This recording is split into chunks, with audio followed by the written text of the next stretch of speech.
Okay, guys, we're going to be doing dumbbell chest flies. You're going to grab a flat bench just like this. You're going to grab 2 dumbbells. Okay. All right, first things first. Okay, you're going to want to reach for the outer walls. What that's going to do is you're going to get a full stretch on your chest.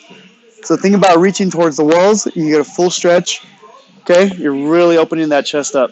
And then up. Drive with the elbows at the top. Squeeze. 1, 2, 3. Squeeze. 1, 2, 3. Notice how I'm not touching the dumbbells at the top. I'm stopping right here. I'm driving with the elbows. You're really squeezing the chest here.